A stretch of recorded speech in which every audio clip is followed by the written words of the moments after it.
ये 10 तारीख की रात को लगभग 11:30 बजे के आसपास हमारे को एक पीसीआर कॉल रिसीव हुई कापासेड़ा थाने के अंदर, जिसमें एक अर्जुन नाम का लड़का आया और उसने बताया कि दोपहर के करीब 2 बजे के आसपास उसके साथ में 2 लड़कों ने वारदात करी है। वो अपनी स्कूटी पे करोल बाग से मोबाइल फ़ोन ख़रीदने जा रहा था और रास्ते में उसके साथ में मार पिटाई करके 3.25 लाख रुपए उससे छीने गए हैं। उसके बाद में इमीडिएटली रात में हमारी जो टीम थी वो सक्रिय हुई, उससे बुनियादी पूछताछ की गई और उससे पूछा गया कि भाई आपने 2 बजे की वारदात थी और रात को 11:30 बजे आप बता रहे हैं, तो इतना डिले का कारण क्या है। तो उसने बताया कि उसको कुछ नशीला पदार्थ उन लोगों ने सुंघा दिया था, जिसके चलते वो बेहोश हो गया था।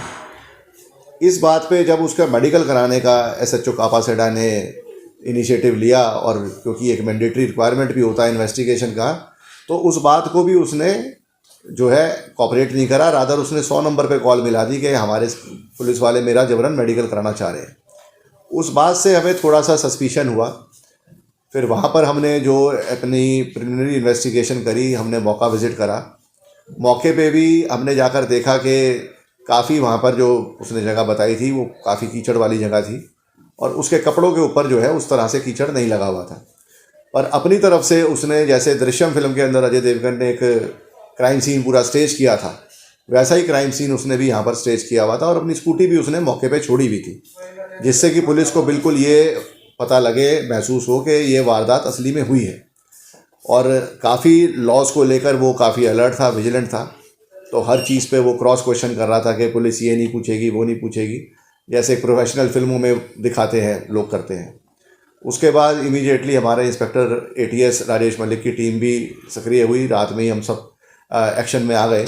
एसएचओ कापासेड़ा भी वहाँ पर अपनी टीम के साथ लगे रहे। तो इसका कंबाइंड इनिशिएटिव ये रिजल्ट रहा कि पता लगा ये एक पूरी की पूरी स्टेज्ड रॉबरी थी, जिसमें असलियत ये निकल के आई कि इस लड़के ने 2 लड़के हैं इसके जानकार, कपिल और हितेंद्र, उनके साथ मिलके ये ऑनलाइन बैटिंग करा करता था और ऑनलाइन बैटिंग के अंदर पिछले 2 दिनों में ही ये सारा अमाउंट हार चुका था, जिसमें इसके भाइयों का भी पैसा शामिल था। और जब इसने क्रेडिट पे करोल बाग में गफ़ार मार्केट से जाकर इसने मोबाइल ख़रीदने की कोशिश करी, तो उन्होंने क्रेडिट पे इसको मोबाइल देने से मना कर दिया। आपने पुलिस को क्या कॉल किया और क्यों कॉल किया आपने? सर पुलिस को कॉल भाई ने किया, मैंने नहीं किया। हाँ, क्यों? भाई ने किया। मैं घर पे जाके बताया था, मुझे वो जो बंसी वाला है ना मेरा पैसा ले लिया था 2,20,000 रुपये, और 2 लाख रुपये ले लिया और बोल रहा था कि तेरे भाई को बता दूंगा कि तूने सट्टा खेला, हारा है ये, मतलब उसके पास पैसा मैंने दिया था। तो फिर मैंने ये डर के मारे घर पे क्या जवाब दूंगा, पैसा ले घर से आया था तो कहाँ पैसे गए, इसलिए मैंने कॉल किया। ये झूठी कहानी आपने रॉबरी की बनाई, खुद पे रॉबरी हुई उसकी कहानी बनाई थी आपने? मैंने इसलिए अपने पर बनाया सर कि क्योंकि मैं भाइयों को बता दूं कि मैं सट्टा नहीं खेला हूँ, मेरे उसने खेलने में मजबूर किया, इसलिए मैं खेला सर। यानी सट्टे की बुरी आदत की वजह से आपने ये अपने ऊपर लूट की कहानी बनाई आपने पूरी? हाँ जी सर, ये मुझे वो खेलने पे मजबूर किया, इसलिए मैंने बनाई सर कि घर वालों को पता लगे पैसा मेरे पास है कोई ले लिया। इस बात का अफसोस है आपको? अफसोस बहुत है सर।